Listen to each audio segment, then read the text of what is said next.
What if the most powerful man on earth, the King of Kings, woke up one day believing he was a cow? This isn't a joke. This isn't a myth. This is the stunning, terrifying, and ultimately healing true story of a king named Nebuchadnezzar, who ruled over the magnificent city of Babylon, a place so incredible it was home to the fabled Hanging Gardens. He had everything: power, wealth, glory. But he was missing one crucial thing: humility. He believed his throne would stand forever, that his power came from within him, not from the hand of heaven. But as the Bible whispers, no empire built by man can stand forever.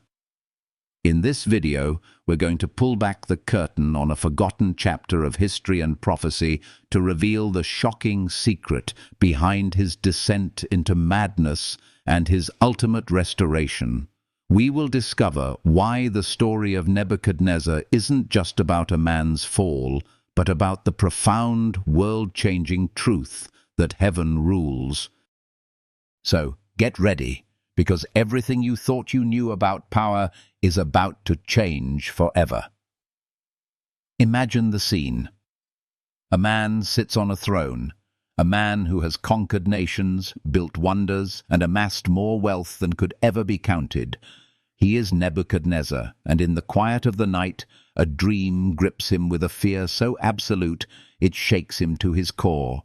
He sees a colossal statue, its head made of pure gold, its chest and arms of gleaming silver, its belly and thighs of burnished bronze, its legs of iron, and its feet a strange, fragile mix of iron and clay.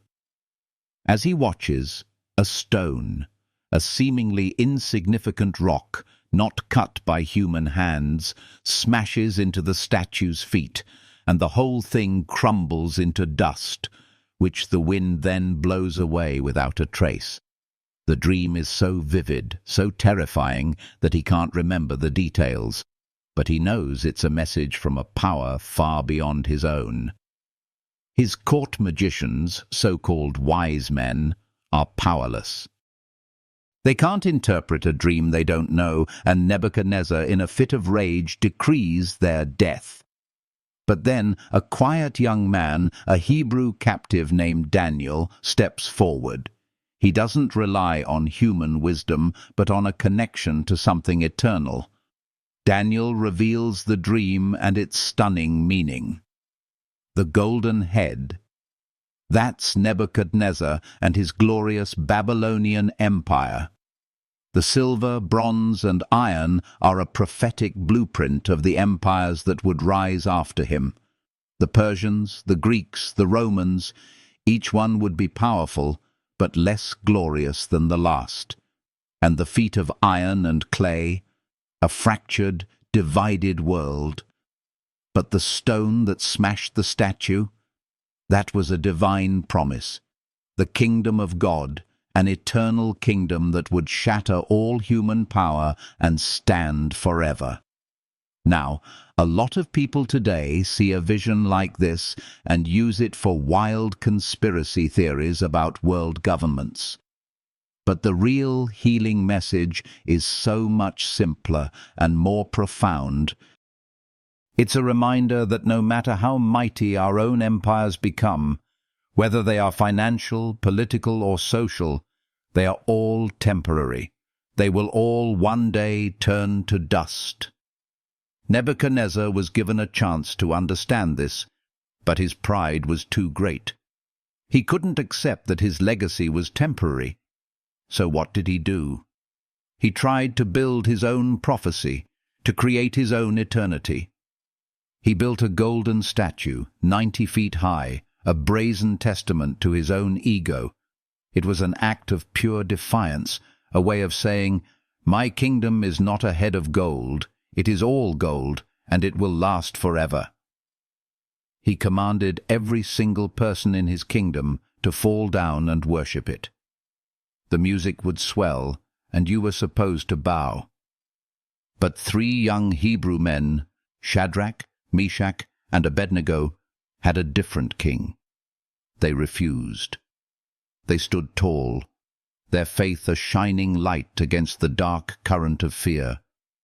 They knew their God was real, a God who was bigger than a furnace, bigger than a king's fury. And Nebuchadnezzar, enraged, had the furnace heated 7 times hotter than usual. He was so consumed by his own rage that he was blind to the miracle that was about to unfold. The men who threw them in were consumed by the flames, but the 3 young men were untouched.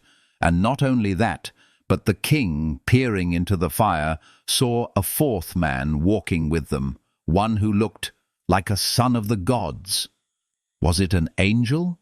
Was it a pre-incarnate appearance of Jesus Christ? The theological debate is fascinating, but the point is undeniable. Faith under fire reveals the true strength of your belief. Nebuchadnezzar was stunned. He saw a miracle, but he still didn't fully get it. He praised their God, but his pride was still intact. He was still walking his own path, not the path of humility. So the warnings continued. A year later, Nebuchadnezzar had another dream. He saw a massive, beautiful tree that stretched to the sky, sheltering all of creation. And then a voice from heaven commanded that it be chopped down, its leaves scattered, and its stump bound with iron and bronze. Daniel again was the one to interpret the vision.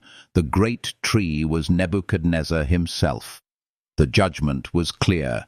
He would be driven from his kingdom and live like an animal in the fields until he learned one simple, profound truth: that heaven rules in the kingdoms of men. This isn't some ancient fairy tale.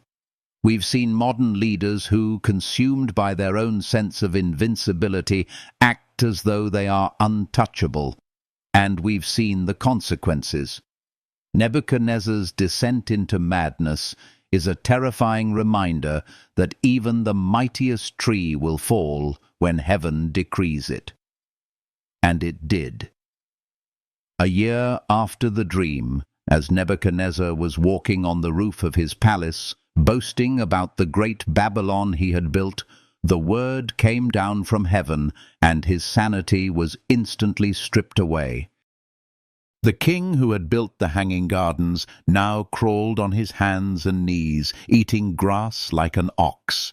His hair grew long and wild, like eagle feathers, and his nails became like claws. The throne sat empty, and the nobles, fearing a return of their mad king, dared not take it.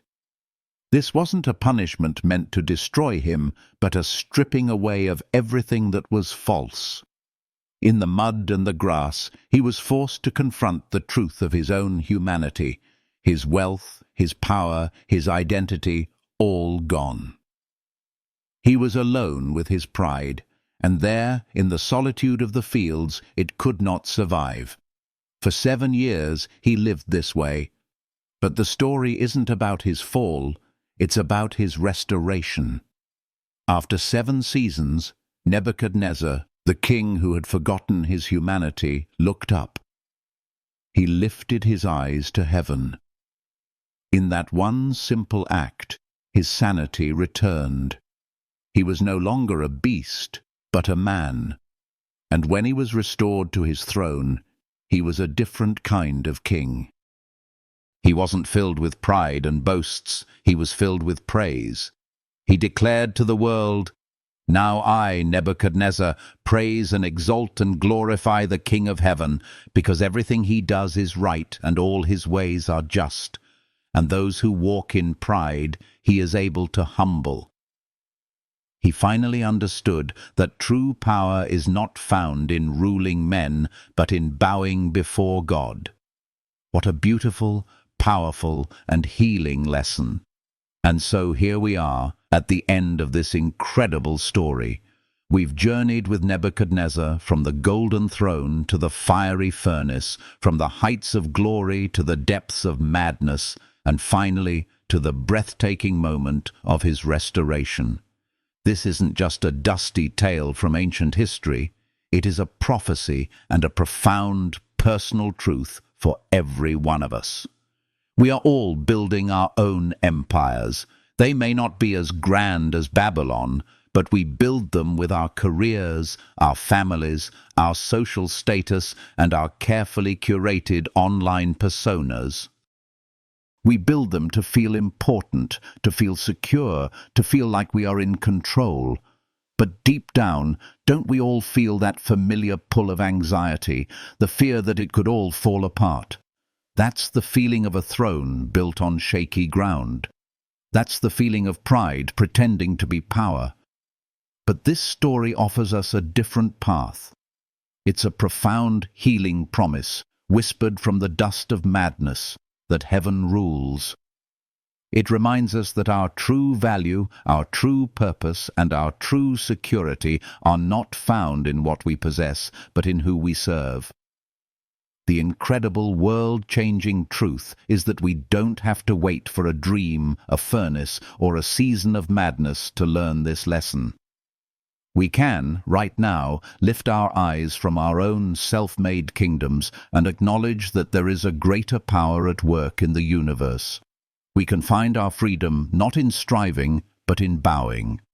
So I want you to take a moment and think about it. What are the golden idols you've built in your heart? What are you holding on to with a fierce grip of pride? And what would happen if, just for a moment, you let go and acknowledged that heaven rules? We've walked through the great walls of Babylon. We've stood before the king. We've felt the heat of the furnace. And we've seen the quiet majesty of a humbled heart.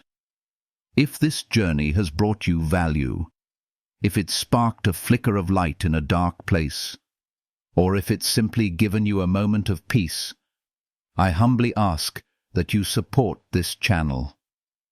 Your contribution, no matter how small, is a profound act of grace that allows me to continue sharing these timeless, life-changing truths.